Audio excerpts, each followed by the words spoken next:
పరలోకమందున్న మా కన్న తండ్రి, మీ ఘనమైనటువంటి నామమునకు వందనములు కృతజ్ఞతాస్తులు చెల్లిస్తున్నాం తండ్రి. యేసుక్రీస్తు వారి నామమున నీ బిడ్డలుగా చేరి వచ్చినటువంటి మేము ఈ గురువారపు బైబిల్ తరగతిని సద్వినియోగపరుచుకునొచ్చు, నీ మాటలు నేర్చుకున్నట్టు ఎందును, నీ మాటలు ప్రకటించుట ఎందును తండ్రి, చక్కటి జ్ఞానముతోనూ వివేకంతోనూ మేము నడుచుకున్నట్లుగా తండ్రి, మీరు మాకు ఇచ్చినటువంటి ఈ చక్కటి ఆలోచన బట్టి వందనాలు చెల్లిస్తున్నాం. ఇగో నీ కుమారుడు శ్రీకాంత్ తండ్రి తెలియజేసినటువంటి మాటలను బట్టి నేను స్తుతిస్తున్నాం తండ్రి. ఇంకనూ రానున్న దినాల్లో దయగల తండ్రి, జ్ఞానమును వివేకము కలిగి ధైర్యముతో తండ్రి ప్రభ నీ సువార్త వాక్యమును తండ్రి చాకచక్యంగా వాక్శక్తితో తండ్రి సమాజానికి ప్రకటించట్లో నీ కుమారుడు ముందు స్థానం ఉన్నట్లుగా, ఆ తర్వాత తండ్రి చెప్పబోయేటువంటి వారాల్లో తండ్రి ప్రభ నీ కుమారులు నిలబడుతుండగా వారికి ధైర్యమును బలమును శక్తిని జ్ఞానమును దయచేయండి. నన్ను జ్ఞాపం చేసుకుని తండ్రి మీ వివేకముతో తండ్రి ప్రభు మాట్లాడినట్టుగా వారికి నేర్పునట్లుగా తండ్రి సహాయం దయచేయని వేడుకుంటూ యేసుక్రీస్తు వారి నామమున నీ ప్రార్థన వేడుకుంటున్నాము తండ్రి, ఆమేన్. ప్రియమైనటువంటి దేవుని వారలారా, ఆదికాండము 6వ అధ్యాయము 6వ వచనం చూసుకుందాం. అంటే మొదటిగా ఆదికాండము 6వ అధ్యాయం 6వ వచనం. తాను భూమి మీద నరులను చేసినందుకు యెహోవా సంతాపము నొంది తన హృదయములో నొచ్చుకున్నాడు. హృదయం అనగానే ఏం రాయబడింది చెప్పండి? మీకు మన పాంప్లెట్లో, కొత్తగా ముద్రించిన పాంప్లెట్లో హృదయాన్ని గురించి ఫోటోలు వేసామండి. హృదయంలో ఏముంటాయో చూపిస్తున్నాం. క్రీస్తు లేకపోతే, క్రీస్తు ఉంటే హృదయంలోంచి ఏం బయటికి వెళ్ళిపోతాయో కూడా చూపించాం. హృదయం అనగానే లోకం అంతా ఇది ఏం చూపిస్తుంది? ఎక్కడ ఉంటుందని చెప్తుంది అంటే, అవునా? గుండె హృదయం అంటుంది. ఏమంటే గుండెలో ఆలోచనలు ఏమైనా కలుగుతాయా? మనం ఆడుకుందాం. గుండెలో ఏమైనా జ్ఞాపకాలు నిక్షిప్తం చేయగలమా? దీనిలోంచి పుట్టవు, దీనిలో ఏమీ దాచుకోలేము మనం. దీంట్లో ఏముంటుందంటే రక్తం ఉంటుందండి. రక్తాన్ని లోపలికి తీసుకుని రక్తాన్ని శుద్ధి చేసి మరలా ఏం చేస్తుంది? ఇది రక్తాన్ని పంపు చేస్తుంది. అంతే, జస్ట్ ఒక పంపు మిషన్ అనమాట ఇది. దీని హృదయం అని సమాజం ఏం చేస్తుందంటే మోసపోతూ సమాజాన్ని మోసపోస్తుంది. కానీ దేవుడు దేని హృదయం అంటున్నాడు తెలుసా అండి? నీ బుర్రని. ఇందులో ఆలోచించగలవు, ఇందులో దాచుకోగలవు, దీని నుంచి బయటికి పంపించగలవు. దేని ద్వారా? నోటి ద్వారా. అంటే హృదయం అనేది ఇక్కడ ఉంది. ఇప్పుడు మనుషులందరి ద్వారా దేవుడికి ఒక బాధ కలిగిందంటండి. దేనికి కలిగింది బాధ? హృదయంలో నొచ్చుకున్నాడంటండి. తలపోటు వచ్చింది. చాలామంది చూడండి, కొంతమంది పనులు చూస్తుంటే ఒరే నీ వల్ల తలపోటు వచ్చేస్తుందిరా అంటాం. అంటే అర్థం ఏంటి? హృదయంలో ఏమవుతుంది అక్కడ? నొచ్చుకుంటున్నాను నీ వల్ల, నేను నీ పనులు బాగోలేదు, నీ కేకలు బాగోలేదు, నీ అల్లరి బాగోలేదు అంటాం కదండి. ఈ బాగోకపోవడం వల్ల ఏం కలుగుతుందంటే హృదయంలో బాధ కలుగుతుంది. అలాగే ఈ మనుషులు చేసేటువంటి పనుల వలన దేవునికి ఏం కలుగుతుంది తెలుసా అండి? హృదయంలో బాధ కలుగుతుంది. తలకే పోటు అనమాట అండి. చాలామంది మనుషులు చూస్తుంటాం కదండి, తలకే పోటు, హృదయంలో నొప్పి అనమాట. వాళ్ళతో మాట్లాడినా నొప్పే, వాళ్ళతో మాట్లాడకపోయినా నొప్పే చాలామందితోనండి. అలా ప్రవర్తిస్తుంటారు వాళ్ళ ప్రవర్తన చూస్తున్నప్పుడు. ఇప్పుడు కొద్దిమందిని చూస్తున్నాం. మరి ఆదికాండం 6వ అధ్యాయం 6వ వచనం ఏం రాయబడింది? తాను భూమి మీద నరులను చేసినందుకు, అంటే అందరి ద్వారా ఏమవుతుందన్నమాట అయితే హృదయంలో నొప్పి బాధ కలుగుతుంది. ఈ విషయాన్ని మీరు జ్ఞాపం చేసుకోండి. కొత్త నిబంధనకు వచ్చేసరికి దేవుడు మరొక మాట మాట్లాడుతున్నాడు ఇక్కడ. రోమీలు రాసిన పత్రిక 2వ అధ్యాయము 24వ వచనం చూడండి ఒకసారి. రోమీలకు రాసిన పత్రిక 2వ అధ్యాయము 24వ వచనం చూసినట్లయితే ఇక్కడ ఒక మాట రాయబడింది. అక్కడ ఏమన్నాడు తెలుసండి? ఇక్కడ రాయబడిన ప్రకారము మిమ్మును బట్టే కదా దేవుని నామము అన్ని జనుల మధ్య దూషించబడుతుంది. మిమ్మును బట్టే కదా, మిమ్మును బట్టే కదా, మిమ్మును బట్టే కదా. ఎవరిని బట్టి? నమ్ముకున్న మనల్ని బట్టి అంటండి. అంతేనా? ఇప్పుడు చెడ్డ పేరు ఎవరికి వస్తుందంటండి? ఇంతకని దేవునికి వస్తుందంట. విచిత్రం చూడండి ఈ మాట. ఏమండి, దేవుడు ఇది ఎవరి గురించి రాయించిన మాట అంటే ఇశ్రాయేలు గురించి రాయించిన మాట. ఇశ్రాయేలు ప్రజల విషయంలో దేవుడు చూపించినటువంటి కృప, వాళ్ళు ఐగుప్తులో ఉండి దేవునికి మొరపెట్టినటువంటి మొరలను బట్టి దేవుడు ఎవరిని పంపించాడండి? మోషే గారిని పంపించాడు రక్షకుడిగా.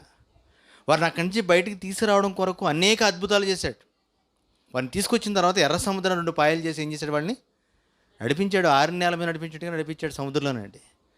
తీసుకొచ్చిన తర్వాత వాళ్ళకి ఆహారం కావాలితే ఆహారాన్ని ఇచ్చాడు, వాళ్ళు నీళ్లు కావాలితే నీళ్ళు ఇచ్చాడు, ఒక చక్కటి స్వాస్థ్యమైనటువంటి ఒక దేశాన్ని ఇచ్చాడు, అందులో వాళ్ళు బ్రతకడానికి ఆజ్ఞలు ఇచ్చాడు, అనుసరించడానికి కట్టడలు ఇచ్చాడు. వీటన్నిటిని వాళ్ళకి వచ్చిన తర్వాత వాళ్ళ బ్రతుకులు చూసిన తర్వాత దేవుడు కనిపిస్తుందంటండి చుట్టుపక్కల ఉన్న వాళ్ళందరికీ. ఒక మాట రాయబడింది చూసారా? ఇశ్రాయేలు ప్రజల విషయంలో దేవుడు ధర్మశాస్త్రాన్ని ఇస్తూ వాళ్ళకి ఒక మాట అంటాడు. ఏమిటంటే మీ చుట్టుపక్కల ఉన్న వాళ్ళందరికీ మీకు ఇవ్వబడినటువంటి ధర్మశాస్త్రం తెలుసా? చాలా గొప్పది అంటాడండి. ఎందుకంటే మీరు ఆచరించేటువంటి ఆచారాలు కావచ్చు, మీరు నడిచేటువంటి విధానం కావచ్చు, ఈ చుట్టుపక్కల ఉన్న ప్రాంతపు ప్రజలందరికంటే మీరు గొప్పవాళ్ళుగా ఉంటారంటాడండి. అంటే వీళ్ళు చాలా ఉన్నతంగా బ్రతకడానికి కావాల్సినటువంటి కట్టడలు దేవుడు ఇచ్చేసాడు వాళ్ళకి. అలాంటి కట్టడలు తీసుకున్నటువంటి ఇశ్రాయేలులు ఎలా మారిపోయారు తెలుసా అండి? అనతి కాలంలోనండి అసలు దేవుడిని ఎరగని ప్రజలుగా మారిపోయారండి. తెలుసా మీకండి? దేవుడు ఎంత రక్షణ కలిగించి వాళ్ళని తీసుకొచ్చాడు ఐగుప్తు నుంచి, ఎంత రక్షణ కలిగించి వాళ్ళ ఎర్ర సముద్రం నుంచి తప్పించాడు, ఎంత రక్షణ కలిగించి ఆకలి దప్పులు తీర్చాడు, ఒక చక్కటి దేశాన్ని ఇచ్చి పంటలు పండించి పాలు తేలి దేశంలో వాళ్ళు ప్రవేశపెట్టాడు విషయం మర్చిపోయి, దేవుడు కట్టడలను కానీ దేవుడి నియమాలను కానీ మర్చిపోయి చుట్టుపక్కల నివసించేటువంటి ప్రజల కంటే హీనంగా బ్రతకడం మొదలెట్టారంటండి. నిజం మీకు అర్థమవుతుంది ఈ మాట? రాయబడిన ప్రకారం అన్నాడండి. ఎవరి గురించి రాయబడిన మాట ఇది? ఒకనాడు దేవుణ్ణి నమ్ముకున్నటువంటి ప్రజల వలన ప్రజలు ఏమన్నారు చూసారండి? వాళ్ళ వలన అన్ని జనుల దేవుని నామం ఏమైందంటే దూషించబడిందంట అండి. దేన్ని బట్టి అంటే వీళ్ళ ప్రవర్తన బట్టి. ఏ ప్రవర్తన అంటే శరీర సంబంధమైనటువంటి వీరిలో ఉన్నటువంటి కోరికల ఫలాలు అనమాట ఇవన్నీ కూడా. ఇందాక ఆయన చెప్పాడు కదండి, శరీర కోరికల వల్ల పరలోకం పోగొట్టుకుంటాం మనం. దేని గురించి పోగొట్టుకుంటాం అంటే ఈ భూమి మీద బతుకుండగానే దేవునికి ఇష్టలుగా కాకుండా బ్రతికినటువంటి మన జీవితాన్ని బట్టి దేవుడు అసహించుకుంటాడు. ఒకనాడు ఆదికాండం నుంచి చూపించాను. ఎందుకు వచ్చి చూపించానంటే భూమి మీద బ్రతుకుతున్నటువంటి నరుల జీవితాలను బట్టి దేవుడు ఏమవ్వలేదంటే ఎంత మాత్రం కూడా ఆయన సంతోషపడలేకపోయాడు. ఏం కలిగిందంటే ఆయనకి బాధ కలిగింది. తర్వాత కాలంలో ఇశ్రాయేలుని ఎన్నుకుంటే వాళ్ళ జీవితాలను బట్టి దేవుడికి ఏం కలిగిందంటే చెడ్డ పేరు కలిగింది. ఆ మాట మీరు చూడగలిగితే కనుక ఏజ్కేల్ గ్రంథంలో రాయబడిన మాటలు చూద్దామండి. ఏజ్కేల్ గ్రంథము 36వ అధ్యాయం 20వ వచనం చూడండి ఒకసారి. 36:20 ఇశ్రాయేలులు వెళ్ళినటువంటి స్థలముల్లోని చదవండి అమ్మా. జనుల యుద్ధకు చేరగా ఆ చుట్టుపక్కల ఉన్నటువంటి జనులు వీరు యెహోవా జనులే కదా, ఆయన దేశంలో నుండి వచ్చిన వారే కదా అని చెప్పుట వలన నా పరిశుద్ధ నామమునకు దోషణ కలుగుటకు ఇశ్రాయేలులు కారణమయ్యారంటండి. రాయబడిన ప్రకారం అని రాయబడి చూసారా? ఆ మాట మీరు చదువుతున్నారు ఇక్కడ. మీరు ఎవరి గురించి రాయబడిన మాట ఇది? ఇశ్రాయేల్ గురించి రాయబడిన మాట ఇది. ఇశ్రాయేల్ గురించి ఇతరులు ఏమనుకుంటున్నారు? ఇంతకీ ఏమనుకుంటున్నారండి? ఇదిగో వీళ్ళు దేవుని ప్రజలు కదా, దేవుడు వీళ్ళని రక్షించాడు కదా, ఐగుప్తులను తీసుకొచ్చిన జనం ఇదే కదా, ఎర్ర సముద్రం దాటిన జనం ఇదే కదా, ఏమంటే అరణ్య భూమిలో వీళ్ళ కోసం బండను చీల్చి నీళ్ళు వచ్చాయంట, అంతేనా? వీళ్ళ కొరకు పూరేళ్ళను కురిపించాడంట, పరలోకపు ఆహారాన్ని దింపాడంట దేవుడు. ఇలాంటివన్నీ తీసుకున్నటువంటి జనులు ఇలా ప్రవర్తిస్తున్నారేంటి అని ఆ జనులు అనుకుంటున్నారటండి. ఏ జనుల్లోకైతే వీళ్ళు వెళ్తున్నారో ఆ జనులు వీళ్ళ గురించి అనుకుంటున్నారంటండి. ఎంత భయంకరమైన పరిస్థితి అండి ఇది. ఎవరు దేవుని ప్రజలు అనుకున్నారో, ఎవరు దేవుని ప్రజలుగా పిలువబడ్డారో ఆ జనుల గురించి ఆ చుట్టుపక్కల ప్రాంతాల్లో ఉన్న ప్రజలు ఇస్తున్న సాక్ష్యం ఇది. ఎంత గొప్ప విషయం అండి ఇది. ఒకనాడు ఇశ్రాయేల్ గురించి అనుకుంటున్నారా మీరు? ఈనాడు క్రైస్తవుల గురించి ఒకసారి ఆలోచించండి. క్రైస్తవుడైనటువంటి వాడు ఒక ప్రాంతంలో ఉంటే, క్రైస్తవుడైనటువంటి వాడు ఒక కంపెనీలో ఉంటే, క్రైస్తవుడైనటువంటి వాడు ఒక ఉద్యోగం చేస్తుంటే అతనికున్న ప్రత్యేకత ఏమని చెప్పండి? ఏంటి ఆ ప్రత్యేకత అంటే ఒకటే ప్రత్యేకత, వీడు దేవుడిని నమ్ముకున్నాడు అంటారా. కానీ వీడు వేసే ఆశలు ఎలా ఉంటాయి తెలుసా? వీడు మాట్లాడే మాటలు ఎలా ఉంటాయి తెలుసా? వీడు ఆదివారం అయితే చర్చికి వెళ్తాడండి, ఈమె ఆదివారం అయితే చర్చికి వెళ్తుందండి, మిగతా రోజుల్లో ఏమి చేసే పనులు ఏంటి తెలుసా? ఆయన అన్నాడు చూసారు ఇందాకండి, లోకము వ్యభిచారం చేత నిండిపోయింది. నిజమే, వ్యభిచారంతో నిండిపోయిన వాళ్ళు క్రైస్తవులు లేరా? ఆదివారపు క్రైస్తవులు చాలామంది ఉంటారు అందులోనండి. ఆదివారం మట్టికి భక్తులు, మరి మిగతా రోజుల్లో కామాంధులు.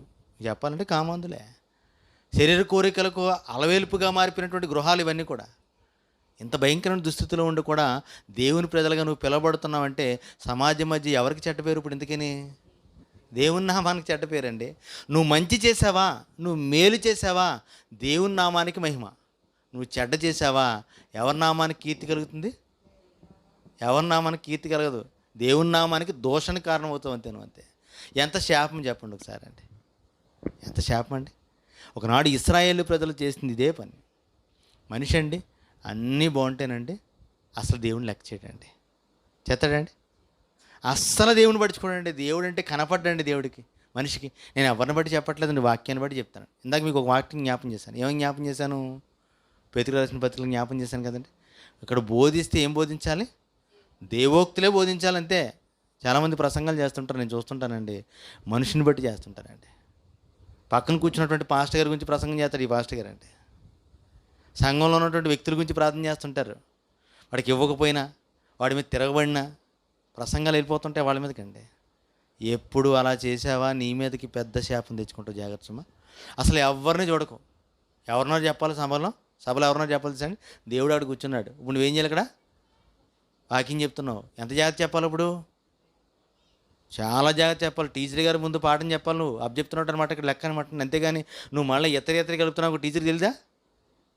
మిక్సింగ్ చేస్తుంటారు చాలామంది, చూసారండి ప్రసంగాల్లో మిక్సింగ్ లేవు. అసలు ఎవ్వరి గురించి మిగతా విషయాలు చెప్పకూడదు. నేను చెప్తుంది వాక్యమేనండి. మనిషికి అన్నీ ఉంటే దేవుడు కనపడ్డు. ఈ మాట ఎవరన్నారు తెలుసా అండి?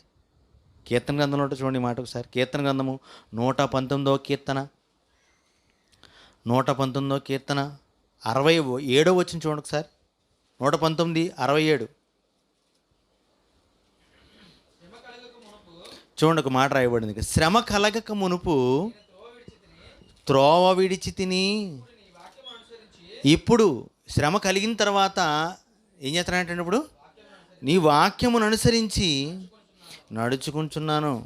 ఏమైందంటే ఇప్పుడు శ్రమ కలగ మునుపు ఏం జరిగిందంటే ఇశ్రాయేలుకి ప్రజల్ని చెదరగొట్టాడు. తెలుసా మీకండి? ఇశ్రాయేల్ ప్రజల్ని దేవుడు చెదరగొట్టేశాడు. ఇతర ప్రాంతాలకంతా చెదరగొట్టేశాడు. అప్పటికి ఎందుకు చెదరగొట్టాడు దేవుడు తెలుసా మీకండి? ఎందుకు చెదరగొట్టాడు తెలిస్తే ఆశ్చర్యపోతారు మేమంతా కూడా. దేవుని ప్రజలుగా వాళ్ళకు ఒక దేశాన్ని ఇచ్చి, ఆ దేశంలో ఆయన కట్టడలను ఆయన ఆజ్ఞలను అనుసరిస్తూ ప్రవర్తించాలని దేవుడు ఒక దేశాన్ని ఇస్తే, ఆ దేశంలో కూడా వీళ్ళు చేసిన పనులు ఏంటి తెలుసా అండి? చూడండి, అదే ఎజ్కేల్ గ్రంథం మూసేకండి. ఎజ్కేల్ గ్రంథము 36వ అధ్యాయం 20వ వచనం చదివారు కదా? అవునండి, 16వ వచనం చదువుదాం. చూడండి కిందకి 16వ వచనం చదువుదాం.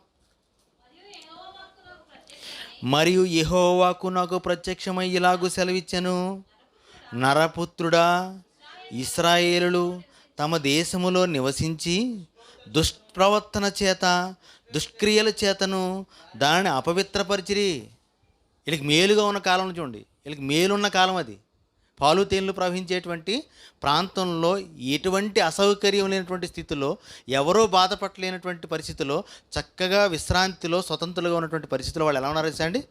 దుష్ప్రవర్తన దుష్టక్రియలు చేస్తారంట వాళ్ళంతా కూడా. అంటే దేవుడు మేలు ఎందుకు ఇచ్చాడు నీకు? ఎలా ప్రవర్తిస్తావనా? ఎలా ప్రవర్తిస్తామని కాదు ఇచ్చింది, తన ఎడలు భయభక్తులు ఇంకా పెంచుకుంటామని ఇచ్చాడు దేవుడు నీకు మేలు అనమాట అండి. మేలు కాలంలో దేవుడు నడిపిస్తున్నట్టు అర్థం చెప్పండి. కళ్ళు నెత్తికెక్కి నడుపుతామనా? కాదు కదండి. ఇశ్రాయేలుకి మంచి దేశాన్ని ఇస్తే వాళ్ళు ఏం చేస్తున్నారంటండి?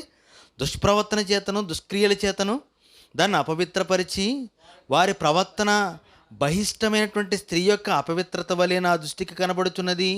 కాబట్టి దేశములో వారు చేసిన నరహత్య విషయమైనను విగ్రహాలను పెట్టుకుని వారి దేశమును అపవిత్రపరిచిన దాని విషయమైనను నేను నా క్రోధం వారి మీదకి ఏం చేస్తానంటే కుమ్మరించి వారి ప్రవర్తనను బట్టి వారి క్రియలను బట్టి వారిని శిక్షించి నేను అన్ని జనుల్లోనికి వారిని వెళ్ళగొట్టగా వారు ఆయా దేశములకు చెదిరిపోయిరి. శ్రమ కలగక మును వాళ్ళ పరిస్థితి తెలుసండి, అంత హ్యాపీగా ఉంది. కానీ దేవుడు చూశాడు, మారతావు మారలేదు, కొట్టాడండి దెబ్బ. అంతేకంటే ఎక్కడ కొట్టాడు? అందరిని కూడా అన్ని జనులకు చెదరగొట్టేసాడంటే మొత్తం అందరిని కూడా అండి. చెదరగొట్టేసరికి అక్కడికి వెళ్ళారంటే వీళ్ళు. ఇప్పుడన్నా ఏం రావాలి? ఇప్పుడైనా ఏం కలగాలండి? ఇప్పుడన్నా బుద్ధి కలగాలి కదా, ఇప్పుడన్నా ప్రవర్తన మార్చుకోవాలి కదా. కానీ వాళ్ళు అప్పుడు కూడా మార్చుకోలేదంటే అండి. తెలుసా మీకండి? చూడండి, ఆ మాటలు కిందకి వెళ్తే ఏమంటాడు? 19:20 వచనమా? దేశములకు చెదిరిపోయి, అంతేనా?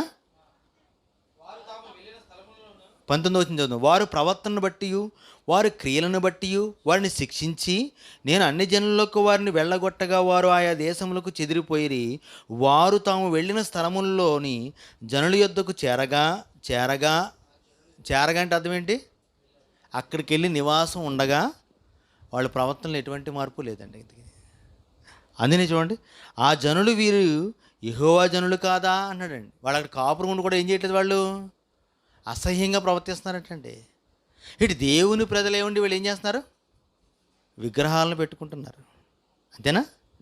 దేవుని ప్రజలై ఉండి ఇశ్రాయేలు ఏం చేశారు? విగ్రహాలను పెట్టుకున్నారు. దేవుని ప్రజలై ఉండి వీళ్ళు ఏం చేస్తున్నారు? నరహత్యలు జరిగిస్తున్నారు. దేవుని ప్రజలై ఉండి ఏం చేస్తున్నారు వీళ్ళు? దుష్క్రియలు కలిగి దుష్ప్రవర్తన కలిగి ఉంటున్నారు. ఈరోజు యెరూషలేము గురించి ప్రార్థన చేయమంటారు కదా చాలామంది అండి. యెరూషలేము గురించి ప్రార్థన చేయమంటారు కదా. ఈ మహాభక్తులు అందరిని అడుగుతాను, బైబిల్లో ఆజ్ఞల్లో ప్రథమమైన ఆజ్ఞలు 10 ఆజ్ఞలు ఉన్నాయండి. అందులో ఏముంది? నరహత్య చెయ్యకూడదు. ఉందా లేదండి? తెలుసా తెలియదా చిన్నప్పటి నుంచి మీకండి? ఇప్పుడు వాళ్ళు చేస్తుంది ఇది చెప్పండి. ఇప్పుడు అండి దేశాల మీద బాంబులేసి ఏం చేస్తున్నారు వీళ్ళు? ఎందుకు ఇప్పుడు ప్రేమిస్తున్నారు అందరినీ? నరహత్య జరిగిస్తున్నారండి. నరహత్య జరిగించే వీళ్ళ కోసం మీరు ఏం చేయమంటారు జనాలందరూ కూడా? ప్రార్థన చేయండి. రైట్, ప్రార్థన చేయండి. ఏమండి బెద్దం చేయకపోతే ఎలాగండి? గట్టిగా మాడుకుందాం అంటున్నానండి. ఏంటి ఎద్దం చేయకపోతే ఎలాగా? శత్రువు వచ్చి మామే బాంబులు వేసాడు, మమ్మల్ని కొట్టాడు, మేము ఎద్దం చేయకపోతే ఎలాగా? విషయం చెప్పంటారు. కొత్త నిబంధన ఆజ్ఞ తీసాం మీకండి. పగ తీర్చుకునుట నా పని. నువ్వెవడ మధ్యలో చదువుతావు? మధ్యలోని నువ్వెవడ చేతికి రక్తం అంటించుకుంటున్నావు? నువ్వెవడ హత్య చేస్తున్నావు అంటాడు దేవుడు అండి. వాడిని శిక్షించడం అనేది ఎవరిని కొడతాడు వేసేప్పుడండి? వీడిని కొడతాడండి, తుక్కు కింద బాధేస్తాడు ఇప్పుడండి. ఇశ్రాయేల్కి పెళ్ళి ఉంటుంది, తర్వాత చూద్దరు కానీ మీరంతా కూడా అబ్బాబ్బా ఆ పెళ్లి చూస్తే ఆశ్చర్యపోతారు మీరంతా కూడానండి. నిజంగా చాలా బాగుంటుందండి. ఇది భవిష్యత్తు. ఇది వాళ్ళకి ఇచ్చినటువంటి మేలైనటువంటి స్థితిలో ఇప్పుడు వాళ్ళు ఏం చేస్తారు చెప్పండి? ఇప్పుడున్న ఇశ్రాయేల్ ఏం చేస్తారు చెప్పండి? ఏం చేస్తారు తెలుసా అండి? ఇప్పుడు కూడా వాళ్ళు క్రీస్తుని నమ్మనటువంటి పరిస్థితిలో ఉన్నారండి. ఇప్పుడు వాళ్ళు నరహత్య జరిగిస్తున్నారు. ఇప్పుడు వాళ్ళు దుష్క్రియల చేతను దుష్ప్రవర్తన చేతను ఈరోజు ఆ దేశం అంతా నిండిపోయి ఉందండి ఈరోజు అండి. చేయట్లేదు అనుకుంటున్నారా? ప్రపంచం అంతా వాళ్ళ గురించి అంటుందండి, వాళ్ళు ఎంత జ్ఞానవంతులో. దేనికోసం వాడుతున్నావు ఆ జ్ఞానం? దేవుని కోసం ఏమైనా వాడుతున్నావా? దేవుని కోసం వాడితే నీది జ్ఞానం, లేకపోతే ఏంటది? అజ్ఞానం కదండి. అంటే ప్రపంచం అంతా ఎలా చూస్తుంది ఇప్పుడు వాళ్ళని? జ్ఞానులు అనుకుంటుంది, కానీ జ్ఞానులు కాదు వాళ్ళు, అజ్ఞానులు వాళ్ళు. ఇది సమాజంలో ఎవరికి తెలియదండి. చెప్పినా ఒప్పుకోడండి ఎవడనండి. నువ్వెవడరా చెప్పడానికి అంటారు నన్ను అండి. కానీ బైబిల్ బట్టి చెప్తున్నానండి, వాళ్ళ గురించి మీరు ఎంత మాత్రం కూడా చాలా జాగ్రత్తగా ఉండండి. వాళ్ళు ఎలాంటి వాళ్ళు తెలుసా అండి? నా క్రీస్తుని సిలువేసిన వాళ్ళు అన్నాడు వాళ్ళు. నా క్రీస్తు చనిపోయి 3 దినాల సమాధిలో ఉండి తిరిగి లేస్తే ధనం ఇచ్చి లంచం ఇచ్చి ఆయన తిరిగి లేవలేదని చెప్పినటువంటి జనాంగం అండి అది. వాళ్ళ గురించి ప్రార్థన చేయమంటారు ఏంటి మీరు? నాకు అర్థం కాదు. ఎప్పటికి కూడా ఆ వీధుల్లోకి వెళ్ళి ఎవరైనా క్రీస్తు గురించి మాట్లాడితే కొడుతున్నారండి, తెలుసా మీకండి? మరి క్రీస్తు గురించినటువంటి ఆనవాళ్ళు ఉన్నాయి కదండి అన్నీ. అంటే జస్ట్ టూరిజం కోసం, డబ్బు కోసం మాత్రమే అన్ని పెట్టారు వాళ్ళు. వాళ్ళు నమ్ముతారనుకుంటున్నారండి ఆ దేశంలోనండి? అస్సలు నమ్మరండి వాళ్ళు. ఆనాటి నుంచి ఈనాటి వరకు ఏ నాటికైనా సరే వాళ్ళు ఏం చేస్తారు తెలుసా అండి? దేవుని ఉగ్రతను తుదమట్టుకు వాళ్ళ మీద తెచ్చుకునే రకం అండి వాళ్ళు. తెలుసా మీకండి? ఇశ్రాయేలు ప్రజలండి. ఆ మాట మీరు చూడగలిగితే కనుక కొత్త నిబంధనలు రాయబడిన మాట. తెస్సలోనికీయులకు రాసినటువంటి మొదటి పత్రిక 2వ అధ్యాయము 15-16 వచనాలు చూడండి ఒకసారి. చదవండి, చక్కగా చదవండి అందరూనండి. ఏ యూదులైతే ఇశ్రాయేలు దేశంలో ఈరోజు కాపురం ఉంటున్నారో ఆ యూదుల గురించి పరిశుద్ధాత్మ దేవుడు పౌలు గారి చేత పలికించిన మాట ఏంటండి? ఆ యూదులు తమ పాపములను ఎల్లప్పుడూ ఎప్పుడు చేస్తారు. ఆ దేశంలో ఉన్న చేస్తారు, మేలున్న కాలంలో చేస్తారు, కీడొచ్చిన తర్వాత కూడా ఏం చేస్తారు వాళ్ళు? బుద్ధి తెచ్చుకోకుండా మరలా అదే పని చేస్తారు వాళ్ళు. ఎంత దుష్టులండి వాళ్ళండి. ఎల్లప్పుడు అన్నాడా? అప్పుడప్పుడు అన్నాడా? ఎల్లప్పుడూ. చూడండి వాళ్ళ గురించి. ఆ యూదులు తమ పాపములను ఎల్లప్పుడూ సంపూర్తిగా చేయుటకే ప్రభువైన యేసుక్రీస్తును ప్రవక్తలను చంపి మమ్మల్ని హింసించి అన్యజనులు రక్షణ పొందుటకే వారితో మేము మాట్లాడకుండా మమ్మల్ని ఏం చేస్తారంటే వాళ్ళు ఆటంకపరచుచు దేవునికి ఇష్టలు కాని వారు. ఈ మాట జ్ఞాపం చేసుకోండి మీరు. ఇశ్రాయేలు గురించి మాట్లాడి కొత్త నిబంధనలో దేవునికి వాళ్ళు అసలు ఇష్టలు కారు. వాళ్ళ గురించి మీరు ప్రార్థన చేయాల్సిన పని లేదు. ఇంకేం రాయబడిందండి? దేవునికి ఇష్టలు కాని వారును మనుషులందరికీ విరోధులు. ఏమన్నారండి? న్యూస్లో ఈ మధ్య అన్నాను, ఏమనిసండి? ప్రపంచ దేశాలన్నిటికీ భయం అంటండి. ఎవరిని? దుష్టుని చూస్తే ఎవరికైనా భయమే, దుర్మార్గుని చూస్తే భయమే, చేతిలో రాయి ఉన్న పిచ్చోని చూస్తే ఎవరికైనా భయమే కాదండి? ఆ రాయి ఎవడ మీద చేస్తారో తెలియదు కదా. ఇప్పుడు అంటాడు, ఎరా ఎలా ఉన్నావు అని అడుగుతాడు. ఏమంటామనండి? అరే బాగున్నారా అంట. అది భయం కాదు, అది ఆడు పిచ్చోడు. ఆడు రాయి ఇచ్చి కొట్టయితే దెబ్బ తగులుతుంది, భయం అంతే. అంతే తప్ప ఆడు జ్ఞానవంతుడు, ఆడు చాలా తెలివైనోడు, ఆడు శక్తివంతుడు ఉత్తినే అండి. ఆ చుట్టుపక్కల దేశాలన్నీ రెడీగా చూస్తున్నాయి. అరబ్ దేశాలన్నీ చేసాం మీకండి. ఒక్కసారి వాళ్ళు వంగాడా ఎవడన్నానండి, భూమి మీద ఉండకుండా కొట్టేద్దామని చూస్తున్నారండి. కానీ దేవుడు కాపాడుతున్నాడు. ఇప్పుడు కూడా కాపాడుతున్నాడు నేను అంటానండి. ఎందుకు కాపాడు చేశాడండి? అబ్రహాముకి వాగ్దానం చేశాడు దేవుడు అండి, ఈ భూమి మీద నీ జనాంగాన్ని ఏం చేస్తానంటే శాశ్వతంగా ఉంచుతాను, కంగారు పడక అబ్రహాము. నీదని ఒక ప్రజ ఉంటుంది ఖచ్చితంగా. ఎందుకు ఉంటుంది పైగా? తన నామం కోసం అండి. జరిగిన చరిత్ర ఏం చేయాలి సమాజానికి తెలియడం కోసం మాత్రం తప్ప వాళ్ళు అలంకారప్రాయంగానే తప్ప వాళ్ళు దేవుడు ఇష్టలని మాత్రం ఎంత మాత్రం వాళ్ళు అనుకోవద్దు, దయించి మీరు ఎంత మాత్రం కూడా. ఎందుకంటే వీళ్ళు ఎంత భయంకరులు అంటే సంపూర్తిగా పాపం చేస్తారు. వీళ్ళు సగం సగం చేయరు. వాళ్ళు మనంత చేస్తాం చెప్పండి. వాళ్ళు అలా కాదండి. అది తప్పు అని తెలిసినా కూడా సంపూర్తిగా చేస్తారు పైగా వాళ్ళు. ఆయన క్రీస్తుని వాళ్ళకి తెలుసు, కానీ ఏం చేయలేదు, ఆయన్ని క్రీస్తుని అంగీకరించలేదు. అందులో వాళ్ళకి ఉపమానం చెప్తాడు. ఏమని చెప్తాడు తెలుసా అండి? ఒక తోట వేసాడంటండి, ద్రాక్ష తోటని. దాంట్లో ఏం చేశాడంటే గోపురాన్ని కట్టించాడంటండి. వెళ్ళాడంటండి యజమాని అన్నాడంటే ఆ కాపులు గుర్తుకిచ్చేసి ఏమన్నాడంటే, ఆయా కాలం ముందు నా కొరకు ఏం చేయండి మీరు ఆ కాపును ఉండని వెళ్ళిపోయాడంటండి. తన కాపులో ఫలాన్ని తీసుకోవడం కోసం ఏమైనా పంపించాడేంటండి? తన దాసుల్ని పంపించాడేంటండి, అంటే ప్రవక్తల్ని. ఈ ప్రవక్తలు ఏం చేశారు? వాళ్ళు కొంతమందిని చంపేశారు, కొంతమంది రాళ్ళతో కొట్టారు, కొంతమంది అవమానించి బయటికి పంపేశారు. తన కుమారుని పంపిస్తే ఏం చేస్తారన్నాడు? ఇప్పుడు సన్మానిస్తారనుకుని పంపించాడేంటండి. కానీ ఏం చేశారు వీళ్ళంటండి? ఇదిగో ఇతడు వారసుడు కనుక ఇతను చంపేస్తే ఈ ద్రాక్ష తోట మనదే అయిపోతుందని ఆ కుమారుని చంపేశారటండి. ఎవరి గురించి చెప్పాడు ఉపమానం? అక్కడ నిలిచినటువంటి ఇశ్రాయేల్ అయినటువంటి యాజకులతో చెప్పాడు యేసుక్రీస్తు డైరెక్ట్గా. నేను క్రీస్తుని మీకు తెలుసు, నేను వస్తే నాకు ఆ సింహాసనం ఇవ్వాలని మీకు తెలుసు, అది ఇస్తే మీ బ్రతుకులు ఏంటో అనేది మీరు ఆలోచించుకుని మీరు ఏం చేస్తారంటే ఈరోజు నన్ను చంపాలని చూస్తున్నారన్న సంగతి కూడా నాకు తెలుసు అన్నాడు యేసుప్రభు అండి. అంత డైరెక్ట్గా వాళ్ళతో చెప్పినా కూడా వాళ్ళు ఏం చేసేసండి, తుచ్ నేను చంపే వరకు మేము ఏం చేయము, సంపూర్తిగా ఊరుకోం. చంపేశారు పూర్తిగానండి. చంపిన తర్వాత ఆయన తిరిగి లేస్తే దాన్ని ఏమన్నారు? అది అబద్ధం అన్నారండి. అంతే. దానికోసం లంచాలు ఇచ్చారంటండి. ఎంతమంది పీకలు తెగిపడ్డ తీస్తే దానికోసం అబద్ధం చెప్పినందుకండి ఆ రోజు అండి. అయినా సరే యూదుల మట్టికి పట్టుపట్టి ఏం చేశారంటే పాపాన్ని సంపూర్తి చేశారు. ఒకనాడు వాళ్ళ పరిస్థితి కూడా ఎప్పటి నుంచి అలాగే ఉందండి. ఎప్పుడూ అలాగే ఉన్నారంట వాళ్ళంతా కూడా. వాళ్ళు మేలు కలిగినటువంటి దినాల్లో వాళ్ళు ఎలా ఉన్నారంటండి? దుష్ప్రవర్తన దుష్క్రియలతో ఉన్నారు, విగ్రహాలను పెట్టుకున్నారు, నరహత్య జరిగించారని రాయించాడు. వాళ్ళు ఇలా ఉంటే బాగుపడరని తవిరేస్తే బయట దేశాలకి అక్కడికి వెళ్ళి ఏం చేశారంటే వీళ్ళంతా కూడా మళ్ళీ అదే దుష్క్రియలు, అదే దుష్ప్రవర్తన, అదే నరహత్యలు, అదే విగ్రహారాధన. ఇప్పుడు ఏం చేశాడు దేవుడు చెప్పండి? వీళ్ళు మారతారని చూసిన దేవుడికి ఏం పట్టి మళ్ళీ తలపోటు. ఆ ప్రజలు ఏమంటారు చూడండి కిందకి వెళ్ళేసరికి. ఏజ్కేల్ గ్రంథం 36వ అధ్యాయము 20 వచ్చింది చూడండి.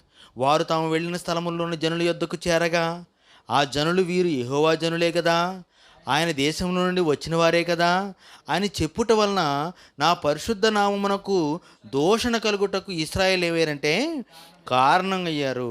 కాగా ఇశ్రాయేలు పోయిన ఎల్ల చోట్లను నా పరిశుద్ధ నామమునకు ఏం కలిగిందంటండి?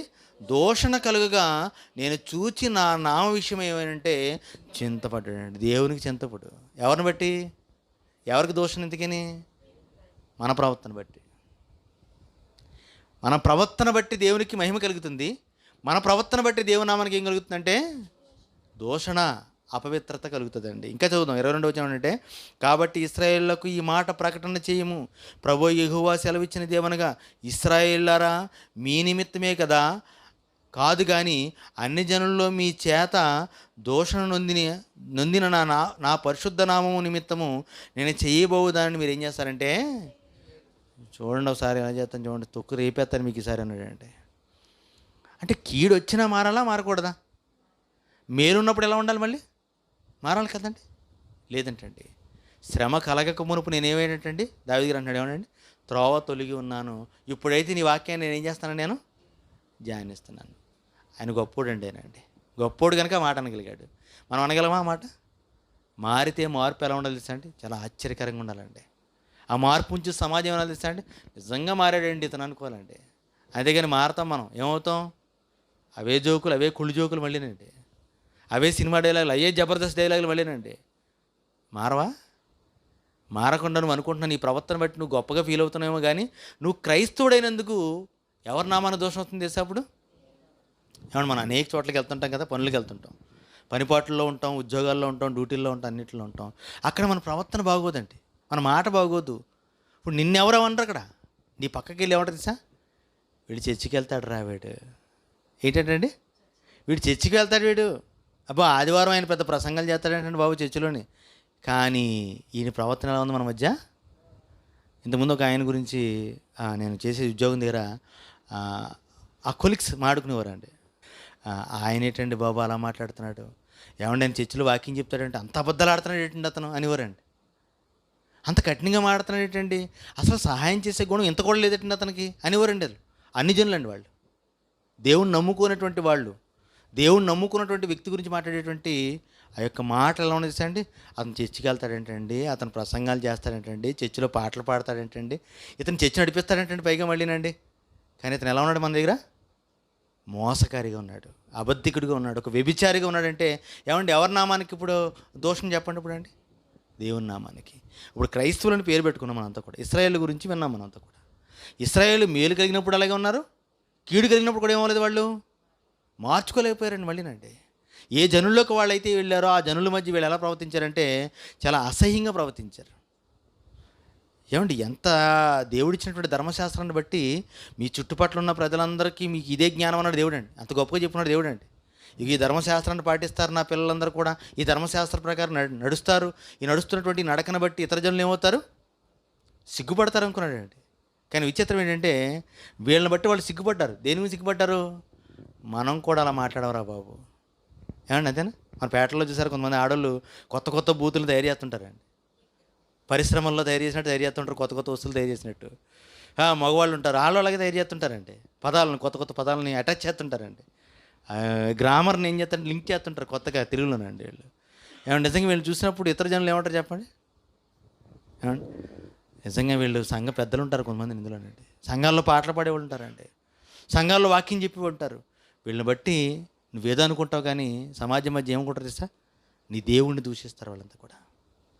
చాలామంది చూస్తుంటాం, మనమే వింటుంటాం కదా చాలామంది అండి, వాళ్ళని బట్టి వాళ్ళ జీవితాలను బట్టి అంటుంటాం, ఏంటి వీళ్ళు దేవుణ్ణి నమ్ముకున్నాడంటే పైగా మళ్ళీ వాడు ఏమన్నా అంటే ఆ గౌరీపట్నం వెళ్తాడండి, లేకపోతే విజయవాడ వెళ్తాడండి, లేకపోతే ఇంకో చోటుకి వెళ్తాడండి, గుండ్లు గీయించుకుంటారండి. ఎన్ని అంటారండి వాళ్ళండి? ఇన్ని తీయించుకున్నా నీ బతుకులు ఏమవ్వలేదంటే ఆ మాట మారలేదు, ఆ మోసపూరితమైనటువంటి ఉద్దేశాలు మారలేనప్పుడు, నీ దుష్క్రియలు కానీ నీ దుష్ప్రవర్తన కానీ మారినప్పుడు నీకేమీ చెడ్డ పేరు రావట్లేదు. ఎవరికి చెడ్డ పేరు వస్తుంది ఇప్పుడు? దేవుని నామానికి. కాబట్టి కొత్త నిబంధనకు వచ్చారు కంటాడు, మేలైనది ఎరిగి అలాగూ చేయని మనకి ఏముంటుందంటే పాపం. మేలేది ఎరిగవు కదా, క్రీస్తు ద్వారా మేలంటే ఏంటి తీసుకున్నావు కదా, నీ పొరుగు వారిని ప్రేమించాలి, నీ అక్కడికి ఉన్న అక్కర్లో నువ్వు ఏం చేయాలి? వాళ్ళకి సహాయం చేయాలి. ఆహారం లేని వాళ్ళకి ఆహారం పెట్టండి, నీళ్లు లేని వాడికి నీళ్ళు ఇవ్వండి, వస్త్రాలు లేని వాళ్ళకి వస్త్రాలు ఇవ్వండి. ఇవి చేస్తున్నావు అనుకో ఒకవేళ నువ్వు వాక్య ప్రకారం, ఎవరికి మహిమ కలుగుతాయి చెప్పండి ఇప్పుడు అంటే? దేవుని నామానికి. అంటే నువ్వు చేసే మేలుని బట్టి దేవుని నామానికి మహిమ కలుగుతుంది, నువ్వు చేసే కీడుని బట్టి కూడా ఎవరికి కలుగుతుంది దూషణ? దేవుని నామానికి కలుగుతుంది. ఎంత జాగ్రత్తగా ఉండాలని దేవుణ్ణి నమ్ముకున్నాం మనం అండి. మన శరీర క్రియలకు, మన శరీర అవసరతలకు తగినటువంటి వాళ్ళుగా మనం మారిపోతూ మాట్లాడుతూ క్రియలు జరిగిస్తున్నాం అనుకోండి, నీకు బాగానే ఉంటుంది, నీకు బాగానే ఉంటుంది, భూమి మీద బతుకున్నాడు బాగానే ఉంటుంది. కానీ ఎవరికి బాధ కలుగుతున్నట్టండి? చింతిస్తున్నాడటండి. చింత అంటే అర్థం ఏంటి చెప్పండి? చింత అంటే బాధ అండి. ఏమీ తినబుద్దేదు, ఏమీ తాగబుద్దేదు, ఆ మాటను బట్టి చింతపడిపోతుంటారు లోపల అండి. అలాగే దేవుడు మనం చేసేటువంటి క్రియలను బట్టి దేవుడు ఏమవుతున్నాడంటే చింత. అవునా కదండి? చూడండి, ఆదికాండం 6వ అధ్యాయం, ఆ మాట చదువుకుందాం, క్లియర్గా మనం బాగా అర్థమవుతుంది ఇప్పుడు మీకు. 6వ అధ్యాయం 5-6 వచనాలు చదవండి ఒకసారి. 5-6 వచనాలు. నరుల చెడుతనము భూమి మీద గొప్పదనియు, వారి హృదయం యొక్క తలంపుల్లోని ఊహంతయు కేవలము చెడ్డదని దేవుడు ఎరిగి తాను భూమి మీద నరులను చేసినందుకు హృదయంలో సంతాపము నుండి తన హృదయంలో నొచ్చుకున్నాడటండి. మీకు పూర్తిగా మాట అర్థమైంది అనుకున్నారు ఇప్పుడు అండి. ఒక మాటలో ఎంత ప్రసంగం ఉందండి? వచ్చినవే కానీ ఎంత ప్రసంగం ఉంది? ఏంటి ఎందుకు నొచ్చుకున్నాడు అంటే నిన్ను బట్టే. ఎందుకు నొచ్చుకున్నాడంటే నన్ను బట్టే. నా మాటలు బాగున్నాయి ఇక్కడ, కానీ బయటికి వెళ్ళినప్పుడు నా మాటలు బాగోపోతే ఆడు ఒరే అంటే ఒరే అన్నాడు, బూతులాడుతూ ఏమన్నా ఎలా పడితే అలా బతకడానికి నువ్వు దేవుణ్ణి నమ్ముకున్నవాడవా, దేవుణ్ణి నమ్ముకోలేనివాడువా? దేవుణ్ణి నమ్ముకున్న ప్రజవైతే దేవుణ్ణి నమ్ముకున్నట్టుగానే బతుకుద్ది. సగం వద్దు అంటే దేవుణ్ణి నమ్ముకున్నాం, చేత్తో పట్టుకున్నాం బైబిల్, కానీ ఏం పెట్టుకుంటాం మనం? ఒక విగ్రహాన్ని పెట్టుకుంటాం మనం అండి. ఎవరికి అవమానం చెప్పండి ఇప్పుడు అండి? అక్కడున్న వాళ్ళకి ఇక్కడున్న నీకు తేడా ఏంటి చెప్పు? నాకు తెలిసి ఏమీ లేదు, both are same to same. ఇంక నీకు వాళ్ళకి తేడా ఏంటి చెప్పు? ఎంత భయంకరమైన అబద్ధాల్లో క్రైస్తవం బతుకుతుంది తెలుసా అండి? కల్పనా కథల్లో బతుకుతుంది, అబద్ధాల్లో బతుకుతుంది. సత్యంలోకి ఎప్పుడు వస్తారు చెప్పండి? ఆయన అన్నాడు చూసారు ఇందాక 50 అధ్యాయాలు చదవాలండి. నిజంగా 50 అధ్యాయాలు ప్రతి క్రైస్తవుడు రోజు చదివితేనండి ఎంత మార్పు ఉంటుంది తెలుసా అండి? సత్యం అంటే ఏంటో గ్రహించగలుగుతాడండి. ఒకటే దేవుడు కోరుకునేది పరిశుద్ధత. నేను పరిశుద్ధుని అయిన ప్రకారం మీరు కూడా ఏమి ఉండండి, పరిశుద్ధులే ఉండండి ఆయన. నేను ఎలా ఉన్నాను మీరు ఎలా ఉండండి, సమాజం మధ్య నేను ఒకలా ఉండి మీరు ఒకలా ఉంటే మీరు దుర్బీజులే కానీ కుమారులు కాదు. ఎవరు మీరు? నాకు పుట్టిన వాళ్ళు కాదంటాడు. కీర్తన గ్రంథము చివరిగా ఒక మాట తీసుకుని ముగించేసుకుందాం. కీర్తన గ్రంథం 34వ అధ్యాయం.